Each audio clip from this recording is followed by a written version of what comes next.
चला तर मग आज मी घेऊन आले तुमच्यासाठी खूपच वेगळी रेसिपी, जे की तुम्ही कधीच ऐकली नसेल आणि खाल्ली नसेल. तर मी इथे बनवणार आहे आंब्याचा नमकीन शेव. तर त्यासाठी मी इथे 2 आंबे कट करून घेतलेले आहेत, जे मिक्सर जारमध्ये आपण टाकून त्याचं पाणी न टाकता, साखर न टाकता त्याचं छान आपल्याला पेस्ट तयार करायचं आहे इथे. आणि पेस्ट आपल्याला छान बारीक करून घ्यायचं आहे. आणि हे जे पेस्ट आहे ते आपण चाळणीने चाळून घेणार आहोत. ही रेसिपी ना तुम्ही एकदा ना खरं नक्की ट्राय करून बघा. खूपच टेस्टी आणि वेगळी चव लागते तिची. तर इथे मी आता पूर्ण आंब्याचा जो रस आहे तो इथे चाळून घेतलेला आहे व्यवस्थित. त्याच्यामध्ये ना त्याच्या असे बारीक रेषा रेषा असतात बघा, दोरे दोरे सारखं, ते पूर्ण काढायचं आहे, जेणेकरून आपल्याला त्याचा अडथळा होणार नाही साच्यामध्ये. तर इथे पूर्ण पेस्ट इथे चाळून झालेला आहे आणि त्यामध्ये 1 वाटी मी बेसन पीठ टाकलेलं आहे आणि त्याला आपल्याला व्यवस्थित मिक्स करून घ्यायचं आहे. तर पूर्ण मला इथे 1.5 वाटी बेसन पीठ लागलेलं आहे. अजून मी इथे अर्धा वाटी बेसन पीठ टाकून घेणार आहे आणि त्यामध्ये थोडंसं मीठ पण टाकून घ्यायचं आहे, थोडंसं किंचित काहीतरी, कारण की जी गोड आहे त्याची चव वेगळी आहे आंब्याची आणि आपल्याला त्याची चव ती तशीच ठेवायची आहे.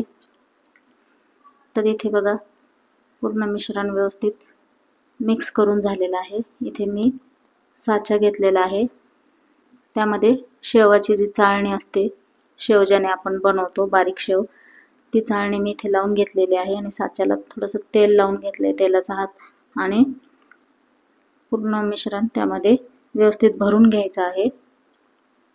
आणि इथे तेल मीडियम गरम झालेलं आहे, फार गरम नाही आहे.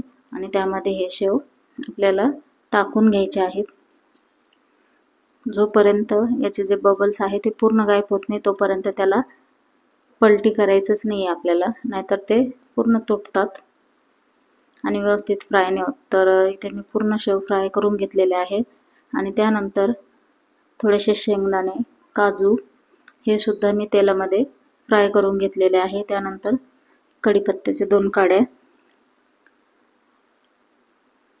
आणि इथे मी पूर्ण शेव व्यवस्थित मिक्स करून घेतलेत, जेणेकरून असे त्याचे बारीक तुकडे होतील असे मी इथे तयार करून घेतलेले आहेत शेव. हे बघा, अशा पद्धतीने हे शेव खूपच टेस्टी लागतात खायला. असे सुद्धा आपण खाऊ शकतो आणि याचा आपण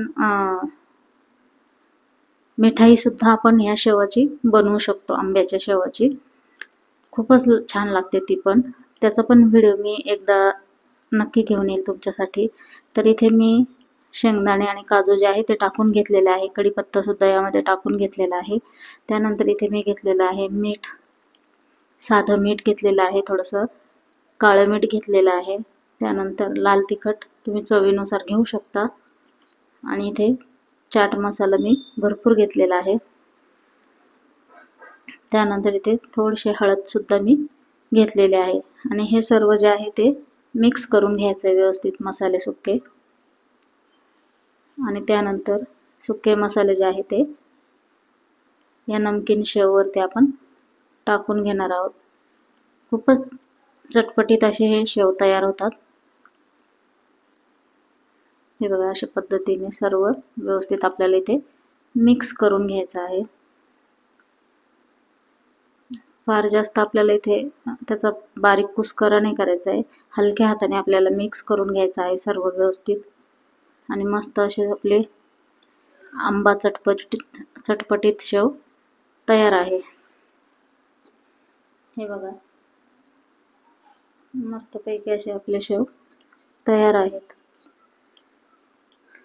चला तर मग रेसिपी आवडली असेल तर लाईक करा, शेअर करा, चॅनलला नवीन असाल तर सबस्क्राईब करा.